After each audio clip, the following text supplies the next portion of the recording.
Bienvenidos a esta nueva edición de Tiempo de Respuestas. ¿Dónde pone en el Evangelio que las mujeres no pueden ser sacerdotisas? Es la típica pregunta en una conversación de alguien que se las quiere dar de muy progre y que tal, ¿no? Pero es un tema que sí conviene comentarlo porque la tradición judio-cristiana es verdaderamente insólita en su concepto de sacerdocio. En las otras culturas no ha habido, hay muchas culturas donde no ha habido inconveniente en que existan sacerdotisas y tienen sus ritos y tienen sus cultos y, sin embargo, en la tradición judía y en su continuación en la tradición cristiana, que son dos sacerdocios distintos, como dice el Salmo, tú eres sacerdote eterno según el rito de Melquisedec. Sacerdocio de Aarón es un sacerdocio que se ordena a preparar ese otro sacerdocio único, que es el sacerdocio de Jesucristo, ¿no? Pero que es curioso que en ambas tradiciones estaban totalmente excluidos del sacerdocio las mujeres. ¿Y por qué? Porque la tradición cristiana y la tradición judía, que es su preparación, tiene como una idea muy clara. El ser humano es un ser caído, es un ser que necesita ser redimido, que necesita, y eso, rescatarlo, no lo puede hacer él por sus propias fuerzas. En cambio, en otras religiones, son religiones inventadas por hombres que piensan que con determinados gestos humanos uno va a poder alcanzar la felicidad. Por ejemplo, las tradiciones budistas, hinduistas, en el fondo son tradiciones nihilistas, piensan que la felicidad está en la anulación de los deseos, porque si tú deseas algo, como no lo vas a conseguir, pues lo pasas mal. Lo mejor es no desear nada. Entonces, alcanzar lo que llaman ellos la ataraxia, que es la extinción de todo deseo, la anulación del yo, ¿no? Su diluirse en la energía universal, en Brahman, ¿no?, que dicen los budistas, ¿no? Bueno, eso indudablemente es el polo opuesto de la tradición cristiana y la tradición judía, donde se nos dice que Dios crea el mundo y que cuando el ser humano cae, cuando Adán y Eva rechazan a Dios, Dios ya les da una promesa de salvación.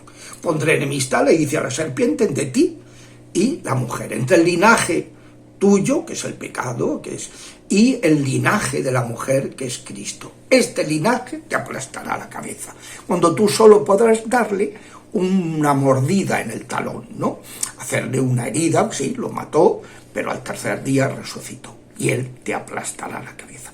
Es el convencimiento de que solo Dios puede salvarnos, solo Dios. Que la salvación no sale de dentro, no es una especie de yoga en que yo me concentro en mí mismo para convocar mis energías escondidas y sacarlas, liberarlas y así alcanzar la felicidad. No, el cristiano sabe que la sanación espiritual y la sanación física, corpórea, es un don de Dios. Requiere que el mismo Dios que te ha creado sea el Dios que te regenere, que te restaure, que te redima de la esclavitud del pecado. Por tanto, la tradición judeocristiana es verdaderamente heterogénea respecto de las religiones inventadas por los hombres. Segundo punto, ¿por qué, si ese sacerdocio del Antiguo Testamento y del Nuevo Testamento está referido a una persona divina que va a venir, esa que se va siempre anunciando a Abraham, un descendiente, tu linaje, de ahí nacerá el Salvador del mundo, una persona que es el linaje de David, el linaje de Abraham, Isaac y Jacob, el linaje de los patriarcas, el linaje... Bueno, pues esa promesa reiterada siempre habla de el Hijo del Hombre, Dios que se hace hombre, y que además se hace hombre en una condición masculina. ¿Por qué? ¿Por qué Jesucristo, que es el único encargado por el Padre para restaurarnos, se encarna varón y no mujer?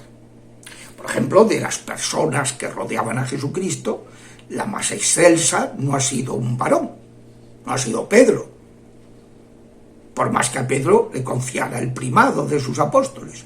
No, la persona más excelsa ha sido la Virgen, la Madre de Dios, ha sido una mujer.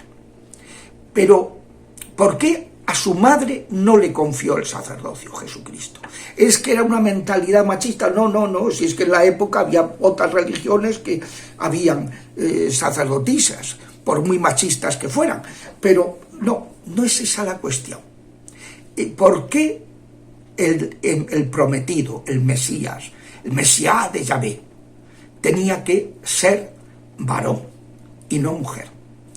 Pues porque, y de hecho, pues Jesucristo se encarna varón, y por eso los sacerdotes del Antiguo Testamento, la Antigua Alianza, eran varones, y en la Nueva Alianza Jesucristo no llamó al sacerdocio, al ministerio ordenado, más que a varones.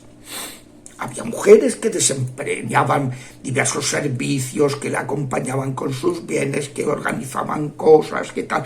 Bueno, las mujeres les confía ser apóstol de apóstoles, transmitirles que Cristo ha resucitado. Son mujeres a las que el Señor lo acompañan en la cruz. O sea, el papel de la mujer en la vida de Cristo y de la Iglesia es indiscutible. Pero sin embargo no se le confía esa misión, porque esa misión se ordena a impersonar al mismo Hijo de Dios. Cuando un ser humano es ordenado sacerdote, diácono, presbítero, obispo, pues recibe una configuración con Jesucristo, y Jesucristo es varón. Y por eso esa configuración no la puede significar una mujer, porque Cristo es varón. Y ahora cabría preguntarse, como de hecho pues uno puede preguntarse, ¿y por qué Jesucristo quiso encarnarse varón? Pues si hubiera encarnado mujer, pues el sacerdocio tendría que ser femenino, para impersonarlo. Pues cuando yo, por ejemplo, pues digo, tomad y comed, esto es mi cuerpo, no estoy hablando del cuerpo de Javier Luzón, es el cuerpo de Cristo.